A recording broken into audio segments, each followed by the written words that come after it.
Hey guys, तो पहले video के बाद आज हम अपना कोर्स वर्क स्टार्ट करने जा रहे हैं जो है हमारा कंक्रीट टेक्नोलॉजी के ऊपर। तो इसके बाद मैं अपनी स्क्रीन आपके साथ शेयर करूंगा और आपको एक्सप्लेन करते जाऊंगा। हम लोग step by step topic wise topic चलेंगे और जितने भी टॉपिक्स होंगे वो मैं आपको साथ साथ में एक्सप्लेन करते जाऊंगा, उसके नोट्स प्रोवाइड करते जाऊंगा, उसको वहां पे स्क्रीन पे आपके साथ में शेयर करते जाऊंगा। तो दोस्तों आज स्टार्ट करते हैं हम लोग। तो फ्रेंड्स ये है हमारा आज का स्टार्टिंग कोर्स जो है हमारा कंक्रीट टेक्नोलॉजी के ऊपर, जिसमें हम लोग थ्योरी कवर करेंगे और मैं आपको इसके साथ प्रैक्टिकल एग्जांपल्स देते जाऊंगा और हमारे प्रैक्टिकल कंसिडरेशंस क्या होते हैं फील्ड में वो आपको एक्सप्लेन करूंगा साथ साथ में। अगर आपको ये नोट्स की कॉपी चाहिए तो आप मुझे नीचे लिखे हुए मेल आईडी पे मेल कर सकते हैं, रिक्वेस्ट कर सकते हैं, मैं आपको भेज दूंगा। मेरा व्हाट्सएप नंबर यहाँ पर दिया हुआ है, मेरी कॉन्टैक्ट डिटेल्स दी हुई है। तो फ्रेंड्स सबसे पहले हम लोग जो बात कर रहे हैं कंक्रीट टेक्नोलॉजी की, तो उसमें सबसे पहले कंक्रीट है क्या। कंक्रीट एक मिक्सचर है जो हमारा एग्रीगेट, सीमेंट और वाटर से बनता है। ये हमारी एक बेसिक डेफिनेशन होगी। अगर हम किसी से भी कंक्रीट पूछेंगे बेसिकली क्या होता है, तो उसमें एग्रीगेट होता है जिसमें कोर्स और फाइन एग्रीगेट होता है, सीमेंट होता है और वाटर होता है। अभी अगर हम थोड़ा सा इसको और टेक्निकली बात करें तो कंक्रीट हमारी नजर में दो फेज मटेरियल है, टू फेज मटेरियल है। एक कंक्रीट में होता है एग्रीगेट जो उसको स्ट्रेंथ प्रोवाइड करता है या जो हार्डनेस टफनेस देता है। एक दूसरा होता है जो होता है हमारा पेस्ट, सीमेंट और वाटर का। ये कंक्रीट को फ्लोएबिलिटी प्रोवाइड करता है। और जब कंक्रीट हार्ड हो जाता है तो सीमेंट और एग्रीगेट का, सीमेंट पेस्ट और एग्रीगेट का जो बॉन्ड होता है वही हमारे कंक्रीट की बॉन्ड को अल्टीमेटली इन्फ्लुएंस करता है। तो फ्रेंड्स जितनी भी हमारी जो प्रॉपर्टीज हैं, कंक्रीट की प्रॉपर्टीज हैं, वो अल्टीमेटली हमारी एग्रीगेट, सीमेंट और वाटर की प्रॉपर्टीज से इन्फ्लुएंस होंगी, उनसे एनहेंस होंगी, उनसे डिग्रेड होंगी, सब कुछ उन्हीं के अराउंड में रहेगा। अब जब ये मिक्सचर बन जाता है तो उसकी प्रॉपर्टीज को हमें अपनी सिचुएशन के अकॉर्डिंग हमें चाहिए होता है, उसके कैरेक्टरिस्टिक्स हमें अपनी सिचुएशन के अकॉर्डिंग चाहिए होते हैं। तो हम उसमें एक्स्ट्रा केमिकल्स डालते हैं जिनको हम बोलते हैं एडमिक्सचर्स। तो हम इनकी भी प्रॉपर्टीज पढ़ेंगे कि कैसे हम अपनी रिक्वायर्ड सिचुएशन के अकॉर्डिंग हम अपने कंक्रीट को बना सकते हैं। अब हम स्टार्ट करेंगे सब एक एक चीज की प्रॉपर्टी पढ़ना। जैसे हम एग्रीगेट को डिटेल में पढ़ेंगे, उसके हम लोग फिजिकल प्रॉपर्टीज पढ़ेंगे, केमिकल प्रॉपर्टीज पढ़ेंगे, उसके थर्मल प्रॉपर्टीज पढ़ेंगे, ताकि हम समझ सकें कि हमारी जो सिचुएशन है, जो हम फील्ड पे काम करें, हमारी जो सिचुएशन है वहां पे हमें कैसा एग्रीगेट चाहिए, एग्रीगेट क्या होता है, हमें कौन सा एग्रीगेट चाहिए, कितना चाहिए, सारी चीजें।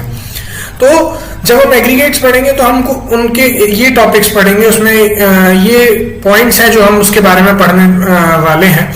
इसमें हम अपने फर्स्ट वीडियो में कुछ स्ट्रेंथ तक कवर करेंगे, फिर इसके बाद हम अगले टॉपिक पे जाएंगे। तो हम सबसे पहले स्टार्ट करते हैं क्लासिफिकेशन से। क्लासिफिकेशन में हम लोग एग्रीगेट्स को दो तरीके से रखते हैं। एक हम बोलते हैं नेचुरल एग्रीगेट्स। नेचुरल एग्रीगेट्स जो होते हैं जो हम नेचर से एक्सट्रैक्ट करते हैं, जो हम रॉक से एक्सट्रैक्ट करते हैं, जो हम नेचर से लेते हैं। और जैसे कि कोर्स एग्रीगेट हम लोग रॉक से लेते हैं, फाइन एग्रीगेट हमारा रिवर सैंड हो गया। और इसको हम दूसरा जो मैं बार बार बोल रहा हूँ, कोर्स एग्रीगेट और फाइन एग्रीगेट, हम एग्रीगेट को इसमें भी क्लासिफिकेशन करते हैं, वो उसके साइज के अकॉर्डिंग होता है। तो 4.75 mm साइज के ऊपर का जो भी एग्रीगेट होता है वो हम उसको कोर्स एग्रीगेट बोलते हैं, और 4.75 mm से कम साइज का जो भी एग्रीगेट होता है उसको फाइन एग्रीगेट बोलते हैं। गाइस जो कोर्स एग्रीगेट होता है वो बहुत ज्यादा बोल सकते हैं कि रिस्पॉन्सिबल होता है कंक्रीट की स्ट्रेंथ के लिए, और जो फाइन एग्रीगेट होता है वो बहुत ज्यादा स्ट्रेंथ उसको इफेक्ट नहीं करता है, बट वो फ्लोएबिलिटी को उसको डिपेंड करता है। जो फिलिंग, जो वॉइड्स फिलिंग के लिए, जो हमें स्पेस फिलिंग के लिए एज अ फिलर काम करता है फाइन एग्रीगेट। अब हम आते हैं सोर्स ऑफ एग्रीगेट्स पे।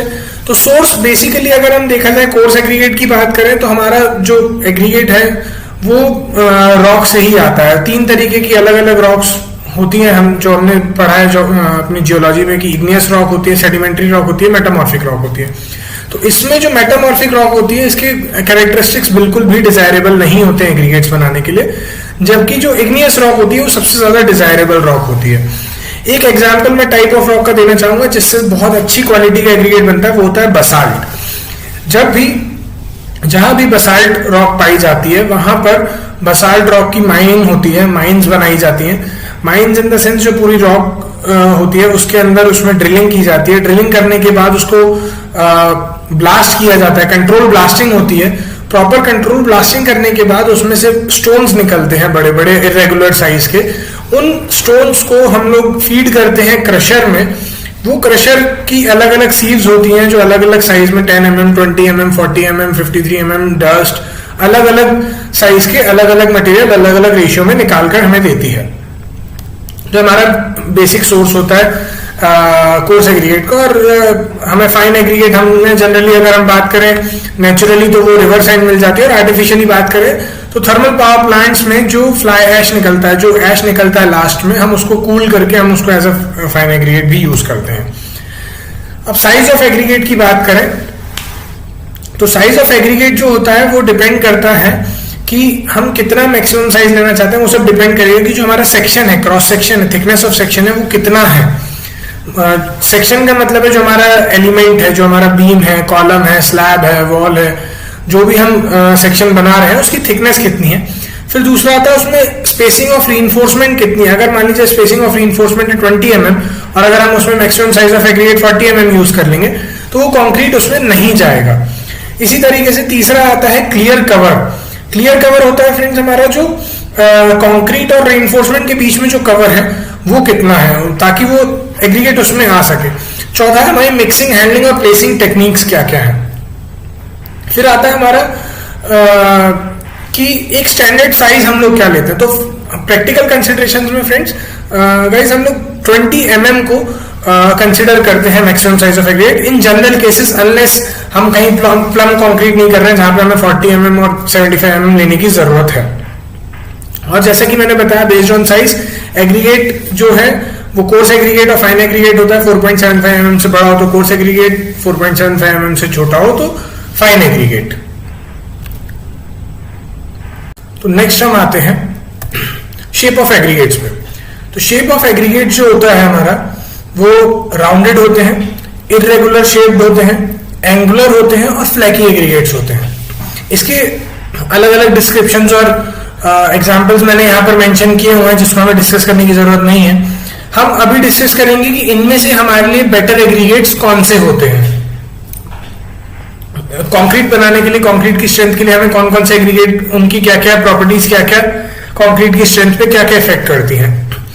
तो हम बात करते हैं सबसे पहले ये रहे उनके शेप्स। यहाँ पे राउंडेड एग्रीगेट्स आप देख सकते हैं। राउंडेड एग्रीगेट्स आपने देखे होंगे नदी किनारे जो पानी के वियर एंड टियर से जो जनरली बन जाते हैं वो होते हैं। इसके बाद क्रश्ड कंक्रीट एग्रीगेट हम लोग बनाते हैं। फ्लैकी एग्रीगेट भी हमारे क्रशर से ही निकलते हैं।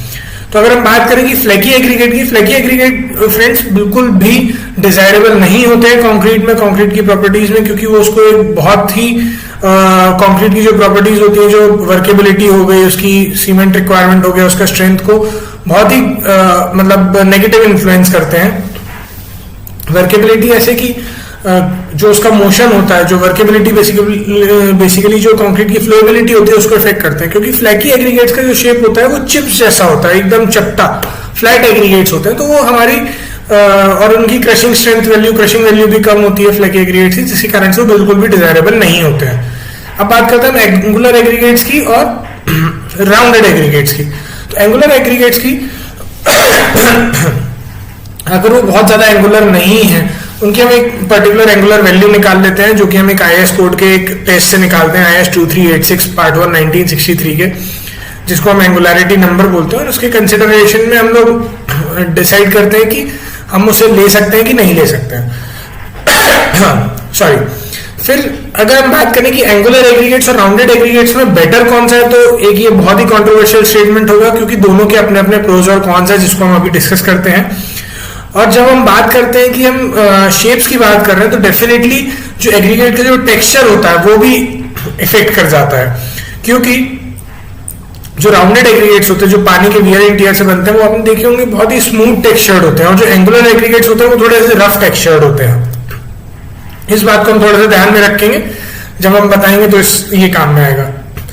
तो जो एंगुलर एग्रीगेट्स होते हैं गाइस, एंगुलर एग्रीगेट्स क्या होता है, अभी हम बात करें एंगुलर एग्रीगेट्स के प्रोज की।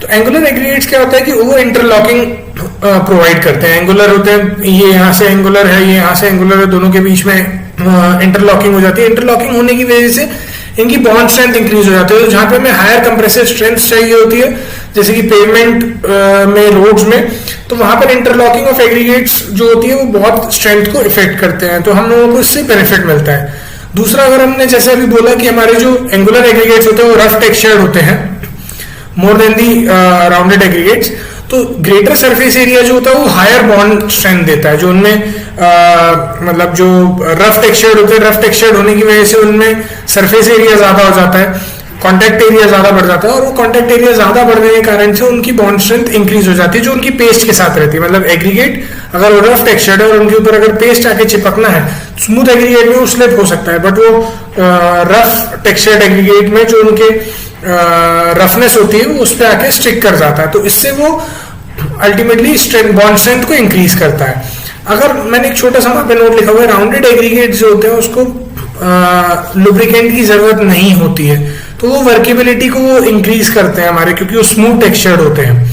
और जो हायर सरफेस एरिया होता है वो एंगुलर एग्रीगेट्स का, हायर सरफेस एरिया होने के कारण से उनमें जो सीमेंट का पेस्ट आएगा, मान लीजिए सीमेंट आके उसमें स्टिक हुआ, तो उसको स्टिक होने के बाद उसकी वर्केबिलिटी के लिए उसको ज्यादा पानी चाहिए, it requires more water than rounded aggregate, जो कि एक नेगेटिव पॉइंट है क्योंकि ज्यादा हो जाएगा तो वो हमें प्रॉब्लम देगा, हमारी स्ट्रेंथ को प्रॉब्लम देगा। तो इसलिए एक एमएससीटी में कंक्लूजन दिया है उन्होंने एक्सपेरिमेंट्स के बेसिस पे कि for water cement ratio below 0.4, अगर वो 0.4 से कम है तो the use of crushed aggregates यानी कि angular aggregates has resulted in higher strength than the rounded aggregates. With an increase in water cement ratio the influence of roughness of aggregates gets reduced. जैसे जैसे water cement ratio बढ़ता जाता है, जब हम पानी ऑलरेडी ज्यादा दे रहे हैं तो एंगुलर एग्रीगेट्स का जो टेक्सचर है वो हमारे किसी काम का नहीं रह जाता है। At water cement ratio of 0.65 there is no difference in strength of concrete with angular aggregates और rounded aggregates. The shape of aggregates has higher influence only in high strength concretes and high performance concrete। हम लोग अगर बात करें कि जो हम normal concrete बनाते हैं M25, M30, M35 तक मैं बोलूंगा, तो शेप ऑफ एग्रीगेट बहुत ज्यादा मैटर नहीं करता है अनलेस वो फ्लैकी एग्रीगेट हो। हम लोग भी जब सोर्स ऑफ मतलब जब कंक्रीट के लिए आरएमसी जाते हैं और वहां पे सोर्स ऑफ एग्रीगेट देखते हैं तो हम लोग जस्ट इंश्योर करते हैं कि वहां पे फ्लैकी एग्रीगेट यूज ना किए गए हो। एंगुलर और जो हमारे राउंडेड एग्रीगेट होते हैं इससे हमें बहुत ज्यादा फर्क नहीं पड़ता है। Sometimes ordinarily crushed aggregates are further processed to well-graded cubical aggregates just to process it, we process it क्योंकि हम इसको better aggregates बना सकें। अब बात करते हैं हम टेक्सचर ऑफ एग्रीगेट्स की। तो पार्टिकल्स, अब इस चीज को ऑब्जर्व कीजिएगा, पार्टिकल सरफेसेस आइदर पॉलिश्ड और डल, या तो वो पॉलिश्ड होगा, चमकता हुआ होगा, जैसे कि मैंने बात किया कि स्मूथ सरफेस वाले जो एग्रीगेट्स होते हैं जो हमारे नदी के पास पाए जाते हैं वो थोड़े से आपने देखा होगा चमकते हुए पॉलिश होते हैं, स्मूथ सरफेस होते हैं, या तो वो डल होगा, या तो स्मूथ होगा और रफ होगा, यानी कि स्मूथनेस होगी या रफ होगी। तो जैसे कि मैंने अभी इंटरलिंक किया कि पॉलिश जनरली स्मूथ सरफेस होगा तो पॉलिश होगा, रफ सरफेस होगा तो डल होगा। Surface texture depends on hardness, उसकी हार्डनेस पे, grain size, pore structure, structure of the rock, उसके रॉक से उसे कैसा स्ट्रक्चर मिला है। अगर वो हार्ड है, इमेजिन कीजिएगा हार्ड है, डेंस है, फाइन ग्रेन्ड मटेरियल है, उसमें पोर्स नहीं, एकदम फाइन ग्रेन्ड है, इंटरलॉकिंग अच्छी है, बहुत अच्छा है, तो it will generally have smooth fracture surfaces. As smooth surface increases contact area decreases. अभी हमने ऊपर भी बात किया कि हमारा कॉन्टैक्ट एरिया जो होता है वो हमारा रफ टेक्सचर में ज्यादा होता है, तो hence a highly polished material will have a less bonding area than a rough particle. Smooth particles will require less space to lubricate its movement. हमने ऊपर भी बात की, अभी सेम चीज हमने बात की कि जो स्मूथ हमारे एग्रीगेट्स होते हैं उनको पानी की, पेस्ट की कम जरूरत पड़ती है वर्केबिलिटी में, क्योंकि वो उनका मूवमेंट ऑटोमेटिकली ज्यादा होता है। It has been observed in experiments that rough textured aggregates develop higher bond strength in tension than smooth textured aggregates. इसका रीजन सिंपल सा है कि उसका कॉन्टैक्ट एरिया इंक्रीज कर जाता है, जब वो पेस्ट उसमें आके स्टिक करता है तो उनमें कॉन्टैक्ट एरिया होने के कारण से एक बॉन्ड स्ट्रेंथ बहुत अच्छा बनता है सीमेंट और सीमेंट पेस्ट और एग्रीगेट्स का, जिसके कारण से अल्टीमेट बॉन्ड स्ट्रेंथ इंक्रीज होती है। अब बात करते हैं स्ट्रेंथ ऑफ एग्रीगेट्स की। तो स्ट्रेंथ ऑफ एग्रीगेट जो है वो स्ट्रेंथ ऑफ रॉक बिल्कुल भी डिपेंड नहीं करती है कि उससे स्ट्रेंथ मतलब रॉक की स्ट्रेंथ से एग्रीगेट की स्ट्रेंथ हम लोग डिसाइड नहीं कर सकते हैं। May be the strength of rock is very high, but जो एग्रीगेट निकले हो वो अच्छी क्वालिटी के ना हो, अच्छी स्ट्रेंथ ना हो। एंड वाइस वर्सा ऑल्सो कि हो सकता है कि हमारी रॉक फॉल्टी हो, बट अल्टीमेटली जो एग्रीगेट निकला उसकी स्ट्रेंथ बहुत अच्छी है। जो हमारी कंक्रीट की स्ट्रेंथ होती है वो भी हमारे डायरेक्टली डिपेंड नहीं करती है एग्रीगेट पे, वो डिपेंड करती है हमारे जो सीमेंट पेस्ट है और जो एग्रीगेट है उन दोनों के बॉन्ड स्ट्रेंथ पे। हमने ये चीज कंक्रीट के इंट्रोडक्शन में भी बोली थी कि जो बॉन्ड स्ट्रेंथ होती है दोनों की, सीमेंट पेस्ट की और एग्रीगेट की, इन दोनों की बॉन्ड स्ट्रेंथ पे बहुत कंक्रीट की स्ट्रेंथ डिपेंड करती है। If the cement paste of good quality is provided and the bond strength between cement and aggregate is satisfactory, तभी हम एग्रीगेट की मैकेनिकल प्रॉपर्टीज को देखते हैं, हम उनको कंसिडरेशन में लेते हैं। हो सकता है सीमेंट पेस्ट ही अच्छा हो सकता है हमारा दोनों के बीच में बॉन्ड ही अच्छा ना हो, और तब हम एग्रीगेट को देखने का कोई फायदा नहीं है। The test for strength of aggregate is required to be made in following situations. हम लोग किस सिचुएशंस में एग्रीगेट की स्ट्रेंथ को भी टेस्ट करने जाते हैं? जब हम हाई स्ट्रेंथ और ultra high strength concrete production करने जा रहे हो, या फिर जब हमने एक फॉल्टी रॉक से उसको निकाला हो, तो हमें इंश्योर करना होता है कि फॉल्टी रॉक से निकला हुआ एग्रीगेट की स्ट्रेंथ अच्छी है, उसमें कोई फॉल्ट नहीं है, और aggregate manufactured by industrial process, किसी इंडस्ट्रियल प्रोसेस से हमने एग्रीगेट को बनाया हो। एग्रीगेट की स्ट्रेंथ जो होती है हम लोग जनरली इन टेस्ट से आइडेंटिफाई करते हैं। ये सारे टेस्ट जो हैं वो हम बाद में पढ़ने जाएंगे, वो हम लोग बाद में डिटेल में पढ़ेंगे। अभी हम सिर्फ देख लेते हैं, उनके नाम से हमें मालूम पड़ता है कि हम इनका कौन सा कैरेक्टरिस्टिक को टेस्ट करते हैं। तो एग्रीगेट्स हमारे टेस्ट होते हैं एग्रीगेट क्रशिंग वैल्यू से, एग्रीगेट इंपैक्ट वैल्यू से, एग्रीगेट एब्रेशन वैल्यू से, डेवल एट्रिशन टेस्ट से, लॉस एंजल्स एब्रेशन टेस्ट से और मॉड्यूलस ऑफ इलास्टिसिटी से। तो हम इनकी डिटेल्स बाद में पढ़ेंगे, हम इनसे स्ट्रेंथ की आइडेंटिफाई करते हैं एग्रीगेट्स की। तो आज के लिए इतना ही गाइस। अब हम इसके बाद जो नेक्स्ट हमारे पॉइंट्स हमने ऊपर देखे थे एग्रीगेट में, वो हम इसके बाद नेक्स्ट वीडियो में पढ़ेंगे। मैं आपको छोटे छोटे ऐसे मल्टीपल वीडियोस बनाकर दूंगा ताकि आपको पढ़ने में इजी हो, समझने में इजी हो। अगर आपको लगता है कि मुझे अपने समझाने के तरीके में कुछ चेंज करना है तो आप मुझे बता सकते हैं। अगर आपको लगता है कि मुझे और कुछ डिटेल में आपको बताना है तो वो आप मुझे बता सकते हैं। आप मुझे कमेंट सेक्शन में कमेंट करके बता सकते हैं, आप मुझे मेल कर सकते हैं, मेरा मेल आईडी मेंशन्ड है। आप मुझे व्हाट्सएप कर सकते हैं, मेरा व्हाट्सएप नंबर भी मेंशन्ड है। हम लोग अपनी कंपनी में इंटर्नशिप और ट्रेनिंग भी प्रोवाइड कराते हैं स्टूडेंट्स के लिए। अगर आप इंटर्नशिप के लिए ढूंढ रहे हैं तो आप हमसे कांटेक्ट कर सकते हैं। अगर आपको कोई और हेल्प चाहिए कंस्ट्रक्शन इंडस्ट्री में, सिविल इंजीनियरिंग में, तो आप हमसे कांटेक्ट कर सकते हैं। हम आपके लिए यहाँ पर हैं। हम लोग ऑलमोस्ट 24 आवर्स अवेलेबल होते हैं। कोई किसी तरीके की कंसल्टेंसी चाहिए तो हम लोग definitely we are there to help you guys. तो गाइस आज के लिए इतना ही। Thank you so much for your support and subscribe my channel for further videos and keep your support. Thank you so much.